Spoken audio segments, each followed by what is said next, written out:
بسم اللہ الرحمن الرحیم۔ السلام علیکم ناظرین، ٹوڈے ود میاں حبیب میں خوش آمدید۔ ناظرین، ایران نے ایٹمی ہتھیاروں پر بات مؤخر کر کے آبنائے ہرمز کھولنے کی پیشکش کی ہے۔ ٹرمپ آج سچویشن روم میٹنگ میں ایرانی تجاویز کا جائزہ لیں گے۔ یہ تجاویز جو ہیں ایران نے پاکستان کے ذریعے امریکہ تک پہنچائی ہیں، بلکہ امریکہ کی جانب سے ڈونلڈ ٹرمپ کی جانب سے یہ کہا گیا تھا کہ اگر انہوں نے بات کرنی ہے تو وہ براہ راست بھی ہم سے بات کر سکتے ہیں، لیکن ایران نے پاکستان کے ذریعے اپنی نئی تجاویز بھجوائی ہیں، جس میں یہ بھی کہا گیا ہے کہ آپ فی الحال آبنائے ہرمز پر بات کریں، یورینیم اور ایٹمی ہتھیاروں کے جو ہے اگلے مرحلے میں بات کر لی جائے گی تاکہ معاملات جو ہیں وہ آگے بڑھیں۔ اس کے علاوہ کشیدگی چونکہ بدستور موجود ہے اور اس کی وجہ سے عالمی سطح پر تیل کی قیمتوں میں اضافہ دکھائی دے رہا ہے، جس سے دنیا کے مختلف ملکوں میں جو ہے وہ تیل کی قیمتوں میں اضافہ ہو گیا، جس سے مزید پریشانی بڑھ گئی ہے۔ پاکستان میں حال ہی میں مزید اضافہ کیا گیا تھا اور پیٹرول جو ہے وہ 400 روپے فی لیٹر کے قریب پہنچ گیا ہے، اور اب مزید مہنگا کرنے کی جو ہے وہ تیاریاں کی جا رہی ہیں، اور اگر یہ تیل کی قیمتیں اسی طرح برقرار رہیں یا بڑھتی رہیں تو لازمی طور پر پاکستان میں مزید اضافہ کیا جائے گا، جس سے اور زیادہ حالات جو ہیں وہ خراب ہو سکتے ہیں۔ ایرانی وزیر خارجہ عباس اراغچی کی روسی صدر پیوٹن سے ملاقات ہوئی ہے، اور مشرق وسطیٰ میں امن قائم کرنے کے حوالے سے پیوٹن نے کہا کہ ہم ہر ممکن کوشش کریں گے۔ اس کے علاوہ عباس اراغچی کی دیگر حکام سے، جن میں وزارت خارجہ اور انٹیلیجنس بیورو اور دیگر معاملات کے جو ماہر لوگ ہیں، ان سے بھی ملاقات ہوئی ہے، اور اس ملاقات کو بہت اہم سمجھا جا رہا ہے۔ اس کے علاوہ پاکستان کے حوالے سے ایک اہم خبر ہے کہ افغانستان کے صوبہ کنڑ میں ایک یونیورسٹی پر میزائل حملہ ہوا ہے، اور افغانستان کی وزارت تعلیم نے یہ الزام پاکستان پر لگا دیا ہے۔ پاکستان کی وزارت اطلاعات نے اس کی تردید کی ہے۔ اس کے علاوہ افغانستان کے بارڈر پر جو ہے وہ آج جھڑپیں ہوئی ہیں طالبان کی اور پاکستانی فورسز کی، اس پر بھی بات کریں گے۔ اور آخر میں اسٹیٹ بینک نے شرح سود میں 1% اضافہ کر دیا ہے۔ پہلے 10.5% شرح سود تھی، اب 11.5% کر دی گئی ہے، اور جس سے شرح سود بڑھنے سے جو ہے وہ لازمی طور پر صنعتوں پر اس کے اثرات پڑیں گے، کاروباری معاملات پر اس کے اثرات پڑیں گے۔ ان تمام تر ایشوز پر گفتگو کریں گے۔ ہمارے ساتھ نیو یارک سے ہیں ممتاز صحافی اور سینئر تجزیہ کار محسن ظہیر صاحب، اور اسٹوڈیو میں ہمیں جوائن کیا ہے فاروق بنگئی صاحب نے، سینئر صحافی اور تجزیہ کار ہیں، اور تھوڑی دیر بعد ہمیں عبدالغفور چو صاحب جوائن کریں گے۔ Welcome to the show. Programme کا آغاز کرتے ہیں محسن ظہیر صاحب سے۔ جی محسن ظہیر صاحب، ایک تو یہ بتائیے گا کہ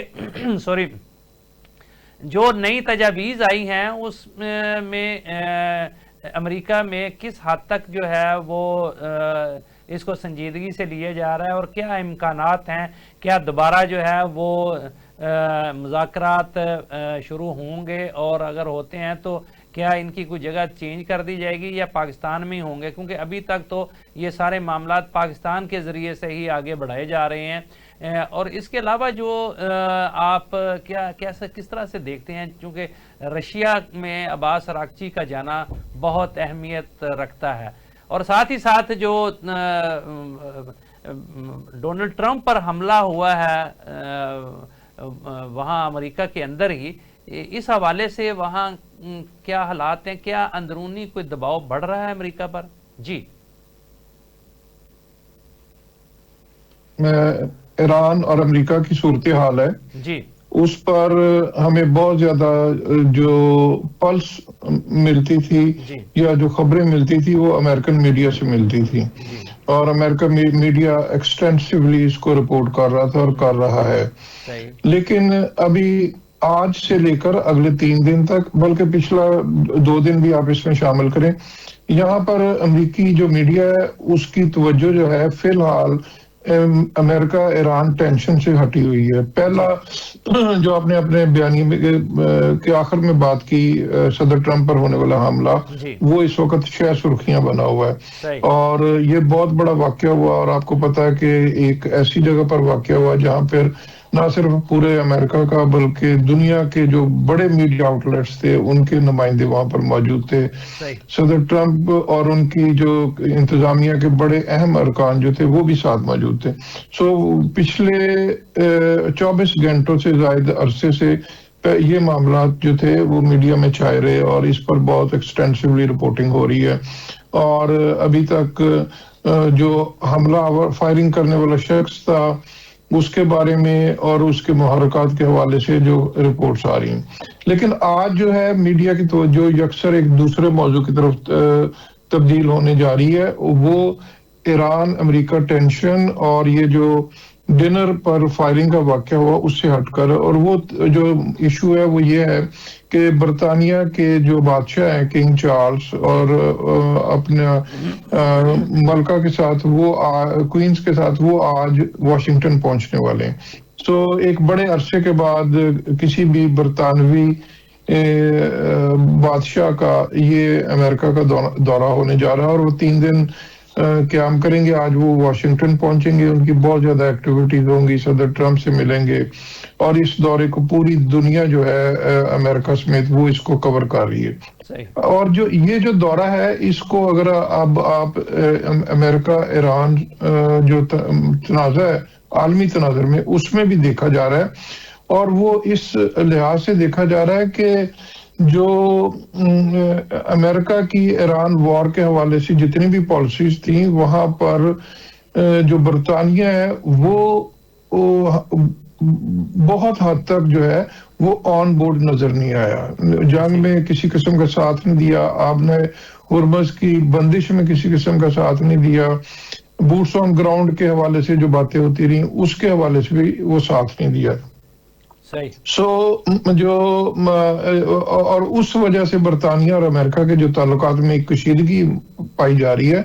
सो उस तनाज़र में कहा जा रहा है कि ये जो किंग चार्ल्स का दौरा है उसमें अमेरिका और बरतानिया के ताल्लुकात में जो एक थोड़ी बहुत कशीदगी या एक जो दूरी पैदा हुई है उसको भी, वो ताल्लुकात जो बिगड़े हैं उसको भी रिपेयर करने की कोशिश की जाएगी। ये तो ये बात होगी। फिर अब आपका जो मेन सवाल है, देखें जो अगर आप गौर करें तो पहले जो ईरान जंग थी वो एक बड़े पैमाने पर एक जंग शुरू हुई, तबाही बर्बादी के सिलसिले शुरू हुए, फिर इसमें ड्रामाई तौर पर एक मुज़ाकरात का अमल शुरू हुआ और पाकिस्तान का एक रोल सामने आया। पहला राउंड जो है बड़ा आला सतही राउंड हुआ, यूएस के वाइस प्रेसिडेंट और सदर ट्रंप के नुमाइंदे वो पहुंचे और हुए। दूसरा राउंड भी होने जा रहा था, ऐन वक्त पर वो आकर रुक गया और उसकी जो बुनियादी वजह थी वो अमेरिका जो चाह रहा था वो समझता था कि वो ईरान उस पर रजामंद नहीं। अब जो है वो ईरान की जानब से मजीद फ्लेक्स जो लचक बज़ाहिर वो रिपोर्ट्स की गई जो दिखाई जा रही हैं, और साथ ये जो मुज़ाकरात का सिलसिला है इसमें और स्टेक होल्डर्स को भी इन्वॉल्व कर लिया गया, जैसे ओमान को इन्वॉल्व किया गया, रशिया को इन्वॉल्व किया गया। जो ईरान के वजीर खारजा हैं वो पाकिस्तान दूसरी दफा आए और उससे पहले आज उनकी कतर, सऊदी अरब, मिस्र और फ्रांस के वज़रा खारजा से भी अहम मुलाकातें हुई, सदर पुतिन से मुलाकात हुई। तो ये जो इस मामले में सालसी का जो है या जो फ्रीकैन है उनमें इजाफा होता नजर आ रहा है। लेकिन साथ आप ये बात भी गौर करें कि जो डिप्लोमेसी हमें पहले ओपन नजर आ रही थी, बयानात नजर आ रहे थे, वो अब थोड़ा सा स्ट्रेटजी चेंज होती हुई नजर आ रही है हर जानब से। ईरान की जानब से भी कोई बड़े बयान नहीं दिए जा रहे, अमेरिका की जानब से भी दो बड़े बयान नहीं दिए जा रहे। आज रिपोर्ट ये कर रहा है यूएस मीडिया भी और आपने भी हवाला दिया कि जो ईरान की नई तजावीज़ हैं अमरीकी मुतालबात को पेश नजर रखते हुए वो वाशिंगटन को मौसूल हो गई हैं और वो सिचुएशन रूम में उसका जायजा लिया जाएगा। सिचुएशन रूम व्हाइट हाउस में एक अहम मीटिंग रूम है जहां पर जंग के हवाले से, कौमी सलामती और खारजा अमूर के हवाले से बड़े फैसले किए जाते हैं और उसमें तमाम तर सूरत हाल सामने होती। तो वहां पर आज देखें अभी अमेरिका में टाइम हुआ है तकरीबन 11:15 बजे दोपहर सुबह के जी। तो इम्कान शाम को किंग चार्ल्स भी पहुंच रहे हैं। तो व्हाइट हाउस में इस हवाले से क्या रिस्पॉन्स सामने आता है ईरानी तजावीज़ का, उसका इंतजार है। और इसमें जो भी रिस्पॉन्स सामने आएगा, या तो वो वाशिंगटन की जानिब से व्हाइट हाउस की किसी ब्रीफिंग में या प्रेस कॉन्फ्रेंस में, या अमेरिका के जो सेक्रेटरी वॉर हैं उनकी जानिब से, या जो सदर ट्रंप के नुमाइंदे हैं उनकी जानिब से कोई मामला आएगा। तो अभी क्वाइट डिप्लोमेसी है। आज सदर ट्रंप की जानिब से भी जब मीडिया ने पूछा कि वो ईरान की जो तजवीज़ के हवाले से और मुज़ाकरात के हवाले से वो क्या समझते हैं और क्या अपडेट है, मुज़ाकरात में आप क्या बातें और जो है वो लेन देन करने जा रहे हैं, तो उन्होंने कहा कि हम मुज़ाकरात जो है वो मीडिया के जरिए नहीं करेंगे। तो ये भी एक बड़ी मानी खेज बात है।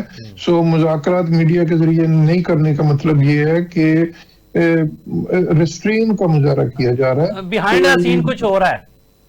नहीं, बिहाइंड द सीन मतलब ये है कि संजीदगी से कोई बातें हो रही हैं। जो पहले बयानात सामने आ जाते थे, फिर मामला जो है ना वो मीडिया में एक अल्फाजी जंग सी शुरू हो जाती थी, सो कंफ्यूजन पैदा हो जाती थी। अब ये है कि ऐसा लगता है कि जो दोनों तरफ से एक संजीदगी का मुजाहरा किया जा रहा है, ये कोशिश की जा रही है कि किसी न किसी तरह जो मुतनाज़ा अमूर है उन पर जो इत्तेफाक राय पैदा किया। अच्छा मोहसिन ज़हीर साहब, हमें ये बताइएगा। जी जी, आप बात मुकम्मल कर लें।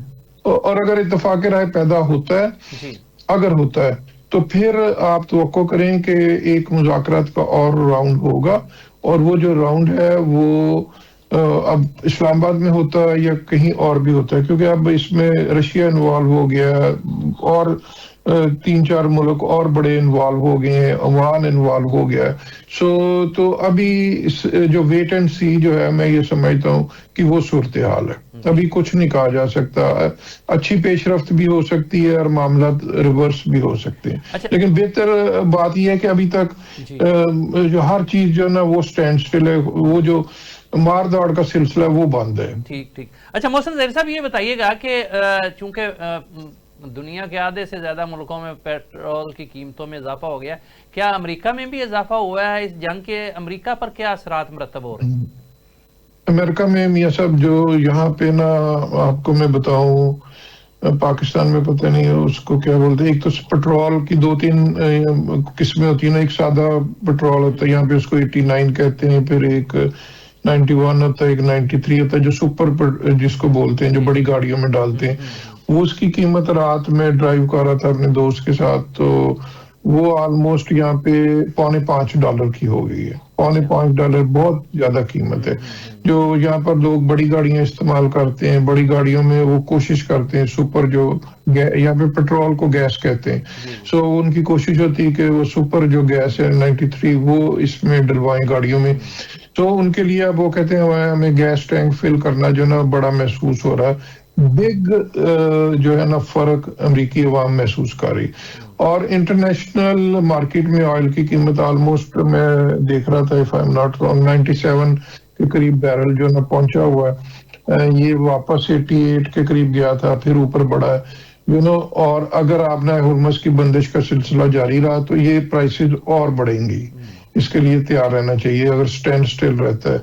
और इसका अमेरिका, अमेरिकी सदर जो है या इवन वाइस प्रेसिडेंट जो है, वो सेक्रेटरी वॉर जो है, वो कहते हैं कि अमेरिका के पास अपने बहुत ज्यादा एनफ अपने एनर्जी रिसोर्सेज हैं और उन्हें आपने हुर्मुज़ पर उनका इन्हिसार नहीं है।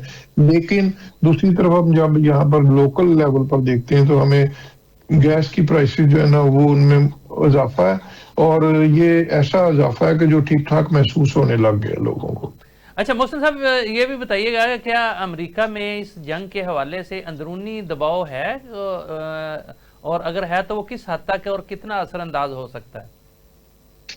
देखिए, अंदरूनी दबाव जो है उसका तो सबसे बड़ा एक अक्कासी जो होती है वो यहाँ के पोल्स में है, और पोल्स जो है वो ये कहते हैं कि जो अमेरिकी अवाम की अक्सरियत जो है वो इस वॉर के हक में नहीं, पहली बात। दूसरी बात यह है कि सदर ट्रंप की जो मकबूलियत है यहाँ अमेरिका में, जो भी गवर्नमेंट होती है या जो सदर होते हैं उनकी जो कारकर्दगी होती है انہیں پولز کے ذریعے وقتاً فوقتاً ہر وقت جانچتے رہتے ہیں. سو جو پولز آ رہے ہیں ان میں بھی یہ ہے کہ صدر ٹرمپ کی جو مقبولیت ہے وہ آل ٹائم لو اس میں ہے. اور لو وہ کیوں ہے؟ وہ یہ ہے کہ جو صدر ٹرمپ ہیں وہ انہوں نے ایک نعرہ لگایا تھا الیکشن میں، اور وہ تھا میگا، MAGA. اس کا مطلب ہے میک امریکہ گریٹ اگین. اور دوسرا ان کا جو تھا، انہوں نے کہا تھا کہ وہ دنیا میں جنگیں بند کریں گے اور جنگیں مزید شروع نہیں کریں گے. سو یہ جو بڑی جنگ ہے جو اس کو اب 2 ماہ کے قریب ہو گیا ہے، سو وہ جو ان کا بیس تھا، میگا بیس جو تھا، وہ یہ سمجھتا ہے کہ جو صدر ٹرمپ ہیں وہ اپنے اصل ایجنڈے پر یا جو مینڈیٹ انہیں دیا گیا تھا اس سے ہٹ گئے ہیں یا ہٹ رہے ہیں. سو اس وجہ سے بھی ان کی مقبولیت میں کمی آ رہی ہے. اور لیکن یہ جو پولز آتے ہیں انہیں صدر ٹرمپ جو ہے وہ نہیں مانتے. وہ کہتے ہیں یہ پولز ٹھیک نہیں ہے، میں جو بھی کر رہا ہوں اس سے میں نے وہ کام کیے ہیں جو امریکہ میں پچھلے 47 سالوں میں صدور کو کرنے چاہیے تھے. ان پر مسلسل دباؤ تھا، انہوں نے یہ کام نہیں کیے. یہ کام میں کر رہا ہوں اور اس کے نتائج اچھے نکلتے ہیں. سو یہ سارے جو معاملات ہیں یہ آپ کو پتہ، آپ بھی ڈسکس کرتے رہتے ہیں اپنے پروگرام میں کہ جون میں امریکہ میں مڈ ٹرم الیکشن جو ہیں ان کے پرائمری الیکشن ہونے جا رہے ہیں. مین جنرل الیکشن سے پہلے پارٹیوں میں الیکشن ہوتے ہیں، اور یہ بھی پورا پاکستان کی طرح نہیں ہوتے کہ بس اینو ٹکٹ دے دیو تو اینو ٹکٹ دے دیو تو اینو اتنے کھلار دیو. یہ پورا باقاعدہ جیسے آپ کا الیکشن کمیشن ہے ایسے یہاں پہ بورڈ آف الیکشن ہے، وہ باقاعدہ کرتا ہے. اور اس میں پارٹیوں میں امیدوار ایک دوسرے کے خلاف کھڑے ہوتے ہیں اور اس میں باقاعدہ اسی طرح پولنگ ہوتی ہے، ووٹنگ ہوتی ہے، کیمپین ہوتی ہے اور وہ ہوتا ہے. سو یہ جو مڈ ٹرم الیکشن ہوتے ہیں یہ بھی اس سے بھی ایک آپ کو اندازہ ہو جاتا ہے کہ جب نومبر میں جنرل الیکشنز ہوں گے تو ان میں پھر کون سی پارٹی جو ہے وہ برتری حاصل کرنے جا رہی ہے. سو پولز ابھی یہ شو کر رہے ہیں کہ US کانگریس کے جو 2 ایوان ہیں، ایوان نمائندگان اور سینٹ، جہاں پہ اس وقت ریپبلکن پارٹی جو کہ صدر ٹرمپ کی پارٹی ہے اسے اکثریت حاصل ہے، وہ اکثریت لوز بھی کر سکتی ہے. اور وہ لوز کرنے کا مطلب یہ ہوگا کہ صدر ٹرمپ کے جو اگلے 2 سال ہیں، صدارت کے باقی ماندہ 2 سال ہیں، اس کے پار وہ کاٹ دیے جائیں گے. ٹھیک ہے. اور یہ جو ابھی وائٹ ہاؤس کورسپونڈنٹ ایسوسی ایشن کا جو ڈنر ہے اس میں جو واقعہ ہوا، وہ جو واقعہ ہے وہ اس کا کوئی دنیا کی کسی معاملات سے تعلق نہیں تھا، وہ امریکہ کا انٹرنل معاملہ تھا. تو یہاں پر ایک نئی اب بحث شروع ہوئی کہ امریکہ کے اندر جو وائلنس ہے، جو ایک ہیٹ ہے، ایک دوسرے سے اختلافات جو ہیں وہ اختلافات نفرت کی حد تک اور تشدد رنگ اختیار کرتے جا رہے ہیں. وہ صورتحال جو ہے الارمنگ ہے اور اس کو کرنا چاہیے. صدر ٹرمپ نے کل ایک یہاں بہت مشہور شو ہوتا ہے 60 منٹ، اس میں انہوں نے انٹرویو دیا. اس میں انہوں نے کہا کہ میرے واقعے کے بعد جس طرح میرے جو سیاسی مخالفین ہیں، ڈیموکریٹس ہیں اور باقی لوگ، وہ انہوں نے سالیڈیرٹی کا مظاہرہ کیا تو ہم یونائٹ ہوئے. سو وہ کافی ٹون ڈاؤن تھے اور وہ کہہ رہے تھے کہ ہمیں یہ جو اسباب ہیں، جو انٹرنل ہیٹ جو ہے اور جو تشدد نظر آ رہا ہے، اس کے ادراک کے لیے بھی ہمیں سوچ بچار کرنی چاہیے اور مشترکہ کوششیں کرنی چاہیے. بہت شکریہ محسن ظہیر صاحب گفتگو کرنے کا. ناظرین یہاں وقت ہوا ایک چھوٹے سے کمرشل بریک کا، ہمارے ساتھ رہیے گا، تھوڑی دیر بعد پھر آپ کی خدمت میں حاضر ہوتے ہیں. ویلکم بیک ناظرین. ہم گفتگو کر رہے تھے نیو یارک سے محسن ظہیر صاحب کے ساتھ، اور امریکہ ایران مذاکرات اور امریکہ کے اندرونی معاملات کے حوالے سے بات ہو رہی تھی. ابھی ہمیں پروگرام میں جوائن کیا ہے عبدالغفور چو صاحب نے. ایڈوکیٹ ہیں، سابق بیوروکریٹ ہیں، 3 کتابوں کے مصنف ہیں، کالم نگار ہیں، تجزیہ کار بھی ہیں، اور ان کے ساتھ موجود ہیں فاروق بنگئی صاحب، سینئر صحافی اور تجزیہ کار. جی فاروق بنگئی صاحب، یہ بتائیے گا کہ چونکہ مذاکرات کا دور تو طویل ہوتا جا رہا ہے، یہ طوالت اختیار کرتے جا رہا ہے جو پاز آیا ہوا ہے مذاکرات میں، لیکن اس کے ساتھ ہی ہم دیکھ رہے ہیں کہ ابھی تک پاکستان جو ہے وہ انٹیکٹ ہے اور معاملات پاکستان کے ذریعے سے ہی آگے بڑھائے جا رہے ہیں. اور تازہ ترین جو صورتحال سامنے آئی ہے وہ یہ ہے کہ ایران کی جانب سے نئے پوائنٹس جو ہیں وہ امریکہ تک پہنچا دیے گئے ہیں اور آج سچویشن روم میں جو ہے وہ اس پر ڈسکشن ہوگی اور اللہ کرے کہ یہ معاملات کسی طرف لگ جائیں. کیا محسوس کرتے ہیں کیا؟ اور اس کے ساتھ ہی جو عباس اراغچی کی مختلف ممالک کے وزراء خارجہ سے رابطے ہیں اور پیوٹن سے ملاقات ہے، اس کو آپ کس طرح سے دیکھ رہے ہیں؟ بسم اللہ الرحمن الرحیم. میاں صاحب یہ جنگ کشیدگی کا جو ہے نا 59 دن ہو چکے ہیں جی، 60 دن مکمل ہونے کو ہے اور اس میں یہ کہ 39 ڈیز کی جو جنگ تھی اس کے بعد اس کو پاس دیا گیا تھا اور اس کا ایک راؤنڈ جو ہے نا اسلام آباد میں ہو چکا ہے لیکن وہ ڈیڈ لاک ہے. اب اس کے بعد جو بات چیت ہے وہ جو کچھ ہو رہا ہے سفارتی سطح پہ سرگرمیاں جو ہیں اس میں یہ ہے کہ اسلام آباد ڈیڈ لاک جو ہے نا اس کو آگے بڑھانا ہے. پہلی بات تو یہ ہے. اس میں جو ایرانی وزیر خارجہ کا جو مشن ہے 3 ملکی، یہ بڑا اہم مشن ہے. آپ دیکھیے اس میں وہ پاکستان کا دورہ کرتے ہیں، وہ ایک مطلب ہے کہ رابطوں کا مشن ہے، وہ کہ رابطہ مطلب کنٹیکٹس یہاں پہ آ کر کے پروپوزل شیئر کرتے ہیں. وہاں پہ 2 ملاقاتیں ہوتی ہیں اسلام آباد میں اور ایک چیف صاحب سے جو ہے نا سی ڈی ایف صاحب کے ساتھ مطلب فیلڈ مارشل صاحب کے ساتھ جو ملاقات ہوتی ہے بڑی اہم ملاقات ہے. اس کے بعد وہ جاتے ہیں وہاں مسقط حکام سے بات چیت کرنے، واپسی پہ آ کر دوبارہ ہی ملاقات کرتے ہیں اور اس کے بعد وہ ماسکو روانہ ہوتے ہیں. اس میں 2 چیزیں بڑی اہم ہیں. ایک تو یہ مشن جو ہے یہ بہت اہم ہے کیونکہ اس وقت ہمارے سامنے 2 سوالات ہیں. ایک وین اینڈ ویئر، کہاں اور کب یہ مذاکرات ہو گئے، یہ راؤنڈ سیکنڈ راؤنڈ ہوگا، یہ بہت بڑا سوال ہے جس کا ابھی تک کوئی کہیں سے جواب نہیں آیا ہے. پہلی بات. دوسری بات یہ ہے کہ یہاں پہلی بھی وہ سی ڈی ایف صاحب سے ملاقات کر کے جاتے ہیں، واپسی پر بھی ان سے ملاقات کرتے ہیں. یہ بہت بڑا اہم مطلب ایک پوائنٹ ہے جس کو ہم دیکھتے ہیں. دیکھیے اس میں ایک چیز تو یہ ہے کہ یو ایس امریکہ کی طرف سے جو پروپوزل دیا گیا تھا اس پہ انہوں نے اپنے تاثرات شیئر کیے. اور جب عمان ہے، یہ دیکھیے عمان پہلے سے بھی ان کا ٹریڈیشنل میڈیٹر ہے، یہ نہیں ہے کہ وہ نیا کوئی انٹر ہوا ہے، پہلے سے فرسٹ راؤنڈ میں بھی پاکستان کے ساتھ کنٹیکٹ میں تھا. اور اس کے علاوہ ایک اور چیز ہے کہ جب عمان اور ایران کو ابنائے ہرمز کے حوالے سے ہم دیکھتے ہیں تو کوسٹل سٹیٹ ہے دونوں، وہ اس حوالے سے دونوں کا ایک رول ہے. تو اس کے ساتھ جو وہاں پہ مطلب یوں سمجھے کہ ایکسپرٹ لیول پہ کنسلٹیشن ہوئی ہے، ان کنسلٹیشن کے بعد واپس آ کر کے پاکستان کے ساتھ وہ شیئر کیا ہے کیونکہ میسج کیریئر اس وقت جو ہے نا گو کے بیک ڈور جو ہے چینل ہے، بہترین چینل ہے. عمان بھی یو ایس اور اس کے درمیان ایران کے درمیان، لیکن میسج کیریئر اس کا رول جو ہے اور چیف میڈیٹر کا رول جو ہے اس وقت پاکستان ادا کر رہا ہے. تو اب یہ ہے کہ اس میں جو ہے نا یہ آگے اس میں تعطل کیوں ہے؟ بات ہے کچھ چیزیں ایسی ہیں جن پہ فریم ورک تیار ہونا ہے تاکہ نیکسٹ راؤنڈ ہو تو اس میں جو ہے جزوی طور پہ جو ہے نا ڈیل ہو جائے. صحیح جی. چو صاحب مجھے تو جو سمجھ آتی ہے وہ یہ ہے کہ چونکہ یہ سارے فیصلے جو ہیں امریکہ کی جانب سے ہوں گے تو معاملات آگے بڑھیں گے اور یہ ڈیلے ٹیکٹس بھی امریکہ کی جانب سے ہی اختیار کیے جا رہے ہیں. کیا مقاصد ہو سکتے ہیں ان کے؟ بسم اللہ الرحمن الرحیم. میاں صاحب آپ کی بات کسی حد تک درست ہے. ایکچولی میں یہ سمجھتا ہوں کہ یہ ڈیلنگ ٹیکٹس صرف امریکہ کی طرف سے نہیں کیے جا رہے جی، اس میں ایران کی طرف سے بھی کچھ معاملات ہیں.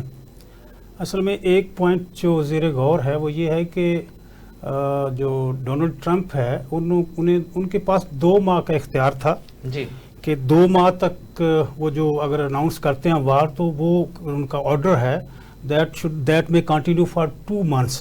ٹھیک. وہ 2 مہینے وہ 30 انہوں نے میرے خیال میں ختم ہو رہے ہیں 30 اپریل کو ختم ہو رہے ہیں جی. اب یہ بھی ایران والوں کے ذہن میں یہ ہے کہ اگر اس کے بعد اگر یہ جنگ ختم نہیں ہوتی، جنگ بندی نہیں ہوتی تو پھر اس کو کانگریس کے پاس جانا پڑے گا. اور کانگریس میں سر دست جو حالات ہیں وہ کوئی اتنا ایزی نہیں ہوگا ڈونلڈ ٹرمپ صاحب کے لیے کہ وہاں سے منظوری ہو، یا اس سے پہلے ان کو وڈرال کرنا پڑے گا. یہ بھی ایک چیز سامنے آ رہی ہے. دوسرا یہ کہ ایک اور بات سامنے آئی ہے کہ ان کے جو آئی آر جی سی کے کمانڈر ہیں احمد وحیدی صاحب ہیں ایران کے، وہ تھوڑا سا ریزسٹ کر رہے ہیں کیونکہ وہ کہتے ہیں کہ جب تک ہم اس کو فائنلائز نہیں کریں گے، جو ٹیم ہے جو ہماری جو نیگوسیشن کرنے والی ہے وہ کوئی فائنل فیصلہ نہیں کر سکتی. تیسرا یہ ہے کہ اب اراغچی صاحب جو پاکستان آئے، پھر वहाँ गए हैं, रशिया में गए हैं और वहाँ उन्होंने मुख्तलिफ मुल्कों के वज़राए ख़ारजा से बातचीत भी की है। इसका मतलब ये है कि कहीं ये दोनों तरफ से विलिंगनेस तो है कि हमें टेबल पे आके इसका फैसला कर लेना चाहिए, जंगबंदी कर लेनी चाहिए, लेकिन वो डिस्कशन चल रही हैं कि किन टर्म्स पे होगी। अमेरिका अपने टर्म्स पे खड़ा हुआ है, ईरान अपने टर्म्स पे खड़ा हुआ है। अब ईरान ने भी थोड़ी सी दिखाई है कि चले हम अभी एटॉमिक वाला जो प्रॉब्लम है उसको साइड पे रखें, तो हम अपना हरमुज़ खोल देते हैं। अब आज जो इजलास होने जा रहा है उनका, ट्रंप साहब का सिचुएशन रूम में, शायद यही एजेंडा है। जी, यही एजेंडा है, बिल्कुल यही है। ठीक है। अच्छा, फारूक बंगई साहब, जितने दिन ये जंग रही या इसके मुज़ाकरात सरगर्म थे, उतने दिन अफ़गानिस्तान के साथ हमारी जो है वो कोई किसी किस्म की झड़प नहीं हुई, कोई मामला ठंडे रहे। लेकिन यूं ही ये मामला जो है वो सर्द खाने की नज़र हुआ और हम देख रहे हैं कि हमारा महाज गर्म हो गया है। आज एक तो झड़पें हुई हैं अफ़गानिस्तान के साथ, अफ़गान बॉर्डर पर तालिबान के साथ, और दूसरा जो है कुनड़ में एक मिसाइल हमला हुआ है, अल्लाह जाने किन की तरफ से हुआ है ये, वो उनकी एक यूनिवर्सिटी में मिसाइल हमला हुआ है और वो उसका इल्ज़ाम पाकिस्तान पर लगाया जा रहा है। क्या कहेंगे, ये मामला अफ़गानिस्तान के साथ हमारे किस तरफ पे जा रहे हैं? देखिए जी, बात यह है, अफ़गानिस्तान के साथ जो हमारा जो है ना इंटेलिजेंस बेस्ड ऑपरेशन जो थे हमारे यहाँ इस साइड पे तो हो रहे थे, लेकिन वहां पे सिलेक्टिव एयर स्ट्राइक जो हम कर रहे थे पाकिस्तान की तरफ जो हो रहे थे, उसमें जो पास दिया गया था वो ये बताया गया था कि आइंदा अगर कुछ किस्म की भी, क्योंकि तो वक्त से पहले भी हो सकता है, चंद दिनों का ताबाद में चाइना और बाकी दीगर ममालिक के कहने पे हमने उसको प्रोलॉन्ग कर दिया कि वहां से कुछ नहीं हो रहा था और जो कुछ था वो हम जवाब दे देते थे। लेकिन इंटेलिजेंस बेस्ड ऑपरेशन जो है वो पाकिस्तान के एरिया में होते रहे और झड़पें भी होती रही। अब देखिए, उसमें बात यह है कि पाकिस्तान पे इल्जाम लगाना, वो तो कोई ना कोई इल्जाम तो लगा लेते हैं। पाकिस्तान जो भी सिलेक्टिव एयर स्ट्राइक करता है, intelligence based selective air strike करता है पाकिस्तान, वो इन्फॉर्मेशन होती है और बकायदा उसको हम डिक्लेयर करते बताते हैं कि ये कुछ हो गया है। हमें कोई मिसाइल मारने का कोई इस तरह शौक नहीं है कि हम सीक्रेटली कोई एक्शन ले। हमें जितनी भी किया हमने उनकी तादाद ब्रीफिंग दी है, बाकायदा तौर पे तादाद बताइए कि इतने एयर स्ट्राइक हमने इन साइड अफगानिस्तान किया और हमारे पास ये इंटेलिजेंस और ये कैजुअल्टी इतनी नहीं हुई सिविलियन की, और ये कुछ था जो फैसिलिटी को हमने निशाना बनाया है। ये तो एक इल्जामात वाली बात है कि वहां से इल्जाम लगाया जाता है कि जी यूनिवर्सिटी का, पहले भी उन्होंने कह दिया था स्कूलों का। सब कहीं ऐसा हो सकता है क्योंकि पाकिस्तान तरदीद कर रहा है कुनड़ की यूनिवर्सिटी में हमले की, तो कोई और मुल्क पाकिस्तान और अफगानिस्तान को जाने की कोई साजिश कर सकता है? सर, अफगानिस्तान के तरफ ताजिकिस्तान में भी कई हुई हैं, वहां पे चाइनीज भी जो है ना वो निशाना बने हैं, उसके बारे में तो अफगानिस्तान ने कोई वजाहत नहीं की है। अच्छा, ये चीजें तो होती है ना फिर आप जब देखते हैं। सही। लेकिन ये है कि वो मेरे ख्याल में थोड़ा सा ये मुज़ाकरात हो रहे हैं। आपको पता है कि प्रॉक्सीज को उन्होंने एक्टिवेट किया, आपको पता है प्रॉक्सी जो है ना वो स्पॉन्सर्ड है इंडियन, तो इंडिया भी तो है ना, इंडिया भी तो कुछ गड़बड़ करता है। सही सही जी नाज़रीन, यहाँ वक्त हुआ एक छोटे से कमर्शियल ब्रेक का, हमारे साथ रहिएगा, थोड़ी देर बाद फिर आपकी खिदमत में हाजिर होते हैं। वेलकम बैक नाज़रीन, हम गुफ्तगू कर रहे थे मिडल ईस्ट के हवाले से, मुज़ाकरात और उसके असरात के हवाले से, और पाकिस्तान की अफ़गानिस्तान के साथ मामलात के हवाले से। हमारे साथ मौजूद हैं फ़ारूक बंगई साहब और अब्दुल गफूर चौ साहब।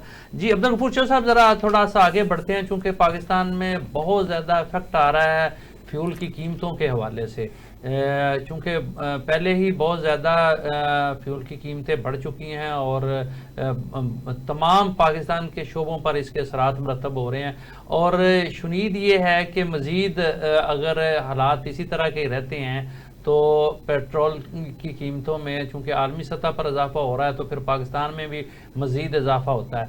तो अगर पहले ही 400 के करीब फी लीटर पेट्रोल हो चुका है, तो अगर मज़ीद इजाफा होता है तो फिर ये तो बहुत बड़ा एक बहरानी सी कैफियत नहीं पैदा हो जाएगी? क्या कहेंगे? देखें जी, हम थोड़ा सा पीछे जाते हैं कि 2022 में जी जो पेट्रोल का रेट था वो 147 रुपीज़ पर लीटर था जी, और डीजल जो था 144 पे था जी। उसमें यूँ वजह ये थी कि उसमें IMF ने कहा था कि आप सब्सिडी नहीं देंगे, तो गवर्नमेंट जो थी उस वक्त की सब्सिडी दे रही थी। सही। जो भी वो गवर्नमेंट गई, नई गवर्नमेंट आई, तो उनको सब्सिडी वेव ऑफ करनी पड़ी, सब्सिडी ख़त्म करके तो फिर जुलाई 2022 में जो पेट्रोल था वो 2048 से 2050 तक चला गया, यानी 3-4 महीने में ऐसे हुआ।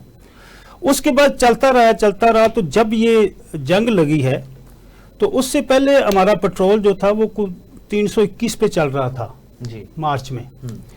तो जब अप्रैल में थोड़ा सा जंग लगी, अब हुर्मुज़ बंद हुई, डेफिनेटली उसकी जो पर बैरल कीमत भी बढ़ी। तो बढ़ते बढ़ते ये 458 पे गया, फिर 378 पे चला गया, और 26 अप्रैल को जो पेट्रोल है 393 रुपये 35 पैसे पे चला गया, और जो डीजल है वो 410 रुपये पे चला गया जी। अब इन 4 सालों में अगर देखा जाए तो जो हमारी पेट्रोल और डीजल की कीमतें हैं 2.5 गुना बढ़ गई हुई हैं। उसमें डेफिनेटली ज़्यादा हमारा कसूर भी नहीं है, इंटरनेशनल मार्केट में कीमतें बढ़ती रहती हैं। और आज का जो रेट है वो 105 से 107 रुपये वो बैरल है जो चल रहा है, तो डॉलर। तो अगर ये अपनाए हुर्मुज़ नहीं खुलती है, ये नाकाबंदी जारी रहती है, तो ये कहा ये जा रहा है कि शायद 150 तक चला जाए।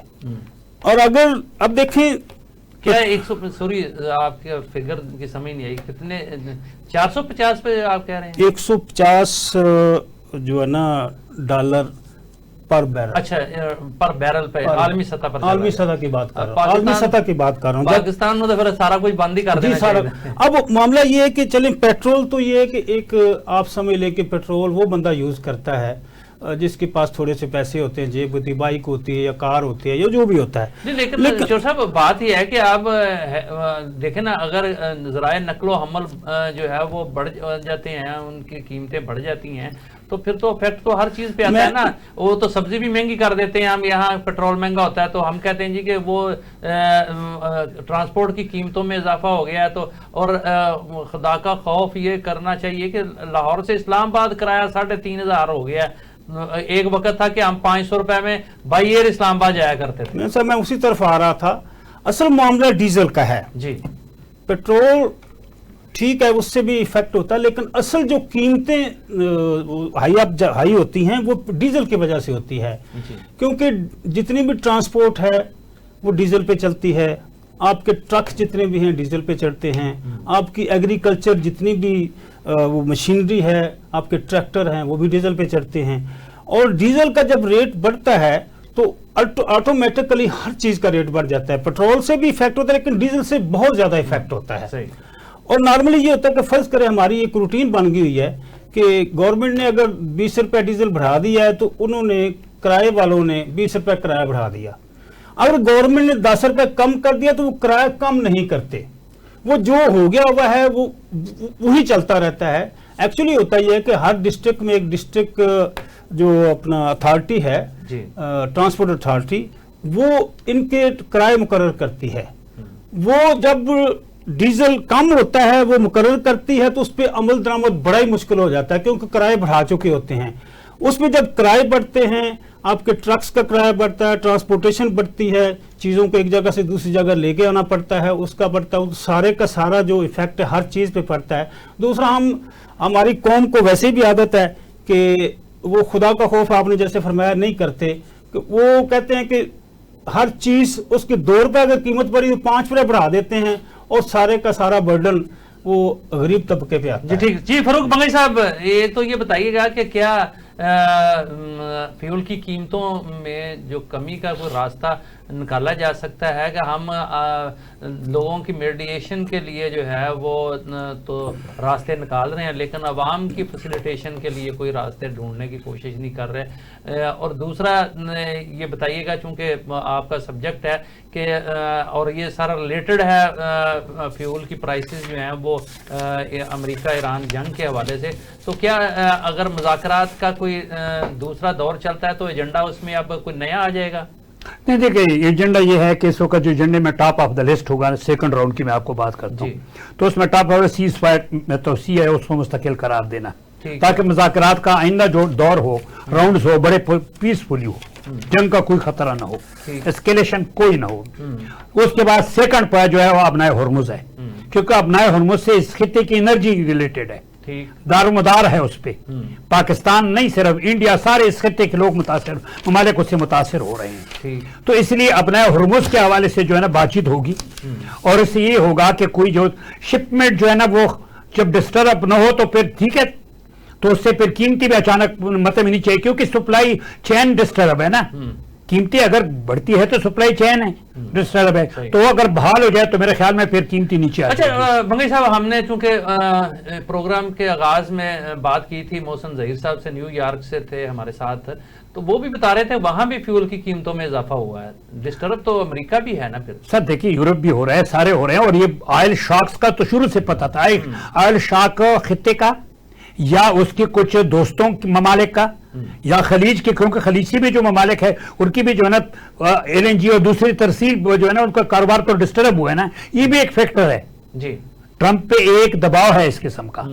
हुर्मुज इस वक्त देखिए, हुर्मुज सबसे टॉप है, आपका सेकंड होगा। अच्छा नहीं, जो अभी ईरान ने नए मुज़ाकरात की जो बात की है या जो पॉइंट्स दिए हैं नए मुज़ाकरात के हवाले से, उसमें टॉप ऑफ द लिस्ट जो है वो अपनाए हुर्मुज भी है, और कहा है कि चले यूरेनियम और एटमी हथियारों को हम बाद में डिस्कस कर लेंगे, या उसके लिए सर वो देखिए आप सिर्फ अपनाए हुर्मुज पर बात करें और मामलात को आगे बढ़ाएं। नहीं सर, वो बात ये है कि वो दो कोर जो है ना स्टिकिंग पॉइंट थी उसमें, एक न्यूक्लियर, एक अपनाए हुर्मुज, दो कोर स्टिकिंग पॉइंट थी जिस पे इख्तिलाफ पैदा हुआ था।